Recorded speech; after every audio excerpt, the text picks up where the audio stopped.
Hi there, I'm John Shields from Chesapeake Bites, and today we are making the best apple dessert ever in the whole world. It's Julia Child's Mont St Michel apple cake. So get ready.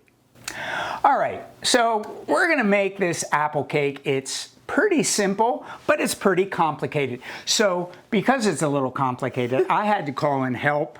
And we have Miss Erica here. Hello. From Lion Distillery, yes, right? Yes, on the Eastern Shore. On the Eastern Shore. Yes. Came all the way over here so we could make an apple crepe cake. Let's go. All right, so, okay. So to do it, obviously, we need apples. I used a combination of apples, like a Granny Smith, and some that were a little sweeter, so you can kind of mix that up.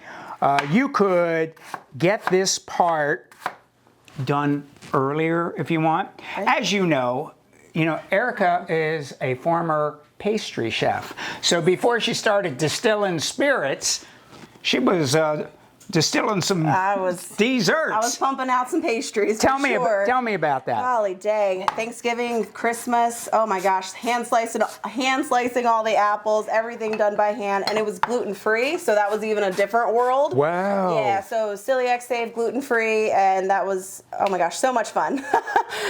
Never ending, for sure. Great. All right, here we go.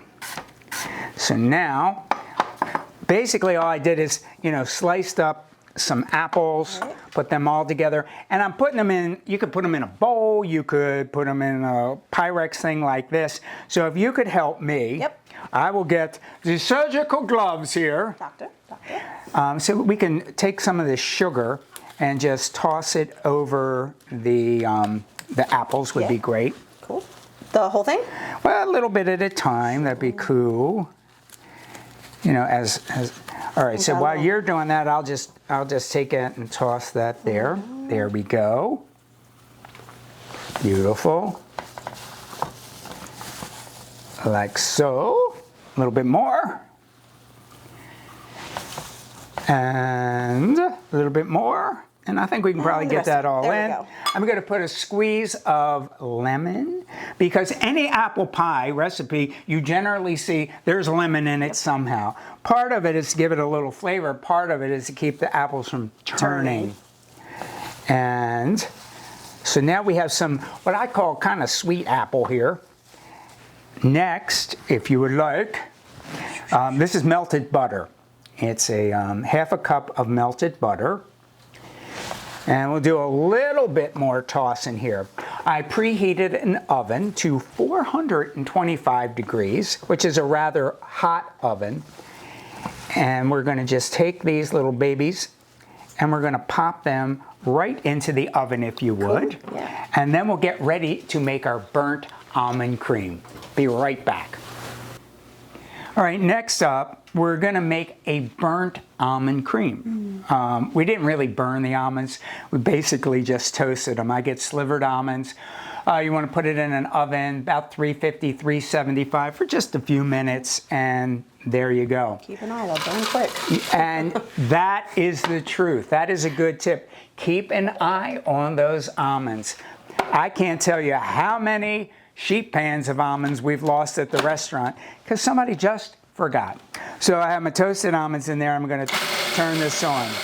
Or we can pulse it because we're kind of chopping the almonds at this point.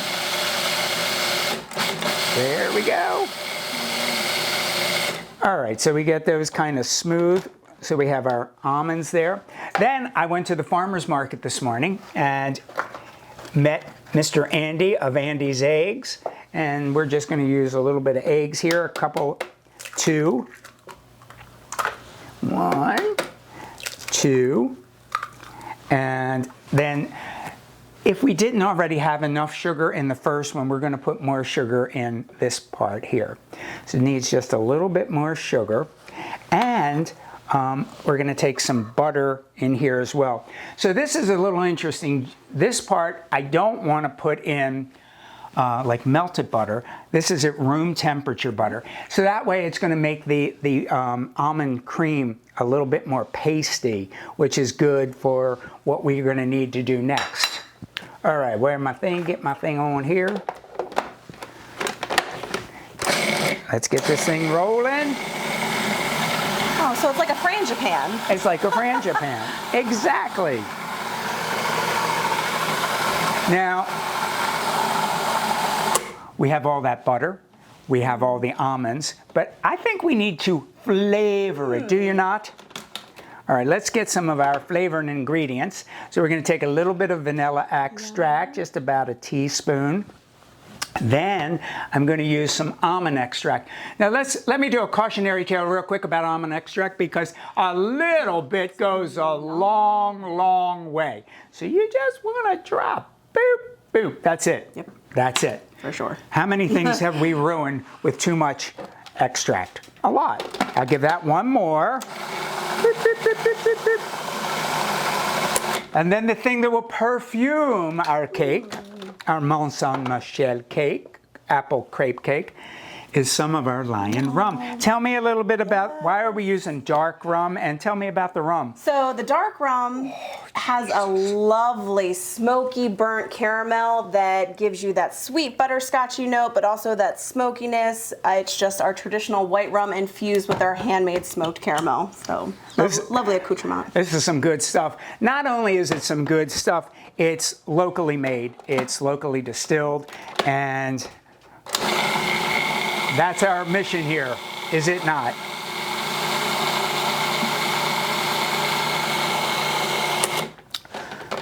Okay, Erica, yes. We now have an official burnt almond cream ready to go. Love.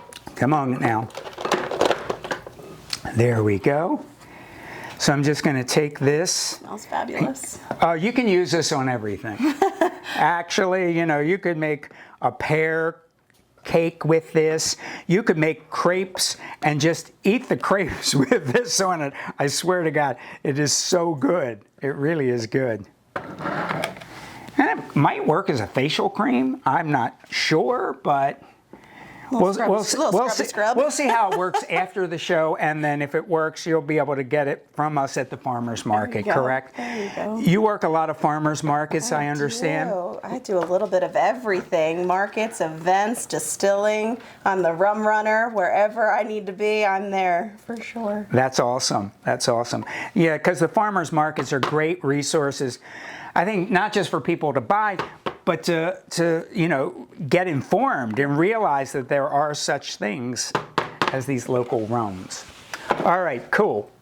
Now we have our burnt almond cream, and in just a second, we're going to check our apples, and we'll be ready to assemble the Mont St Michel.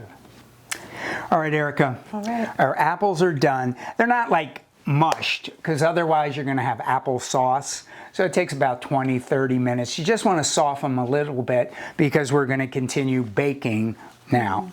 So I took a little bit of butter, and I'm using a bowl, a rounded bowl. The whole idea for that is the name of this recipe is Mont St Michel, and it's supposed to be reminiscent of the mountain in France, in Normandy, and that comes from Julia Child.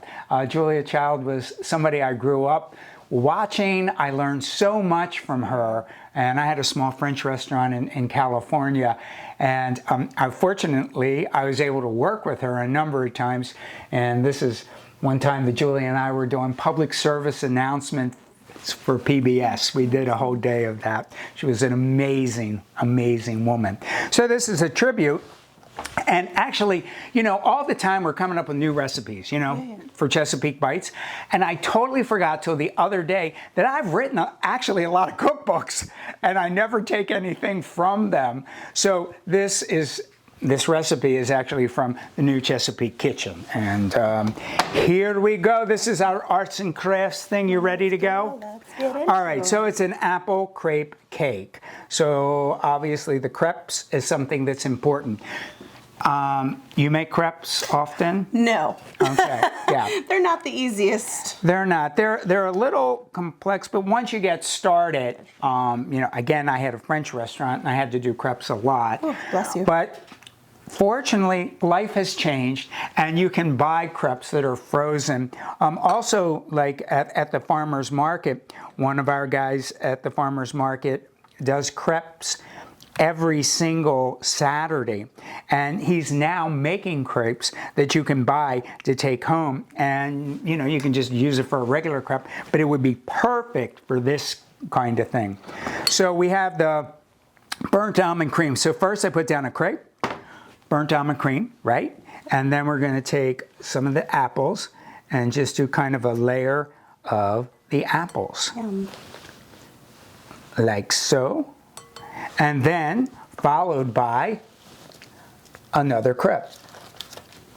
So basically what we're going to do here is build this up. We're kind of building a mountain of apples and burnt almond cream. Would you like to? Yeah. I'll meet you here in the middle. We do a little spreading around. Just needs, you know, just a nice layer to did that, and then you can do another thing of apples there. Is that too much? Yeah, it looks good. All right. All right. Good. Looking good. Cool. And put another crepe down, and just watch us as we build this up.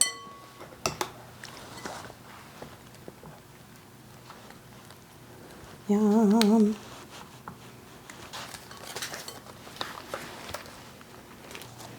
All right, another one of these crepes on top of here.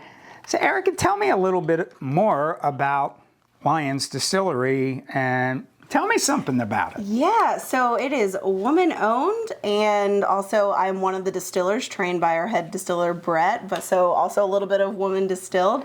Been distilling for 10 years, going on 11, which is a feat. We are the oldest rum distillery in the state of Maryland, which is a little feather in our cap and awesome to share. Yeah. Wow. And just like wanting to teach everybody about how great and versatile rum can be. We have 6 different rums that we do year round, all starting from the base of our white and infusing with locally sourced and handmade ingredients. So that's what I also love. It's not flavored, it's infusions of wonderful ingredients. That's locally sourced. That is so cool. And how did you just kind of like fall into becoming a distiller from pastry chef? I thought I wanted a different path, and they needed a rum runner, and I love to drive, so that's how I started. And she's like, how would you also like to work a day or two in distilling? And I was like, sure. And Brett loves it because I'm very detail oriented, being a pastry chef, you know, part by part, ingredients, measuring out, very precise. So it just really helped in that as well. And now I'm full-time with the company, doing a little of everything, learning a lot, and being able to share that message and sharing the rum life. Well, I'm so glad that you do, because we love your product. I use your product at my restaurant, and I love when you come in and deliver. It just makes me smile every time. That is what I love as well, being in touch with you guys and not having a large distributor just pushing off our product. I get to share how great it is. That's what local means. You have these connections. You have these one-to-one connections, and you can't get that any other way. You really can't. So are you ready? Last one. We are going to do the final crepe right over here. Push that down a little bit. These will make a little bit of treats for ourselves later. So we're just going to take this, and I'll hand this to you. And we're going to put this into an oven, a slower oven, 350 degrees. Cook it for about another 30 minutes. And then, so you hear it, you can hear it in there. Do you hear it in there cooking? Oh, it sounds so beautiful. Well then, let's make believe like we cooked. When that thing comes out, what we do, we let it sit. You don't want to take it, you know, scalding hot. Let it come down to almost room temperature. Then invert a plate. And look at that. This again is reminiscent of that whole idea of the mountain, of the Mont St. Michel. And this is one of the best, honest to God, apple desserts that you will ever have in your entire life. So get ready, get your crepes out, do it, and let's all thank Julia for what she gave us. And just keep on going out there, get to the farmers markets, get the local things, everything that you can, and get ye to the farmers market.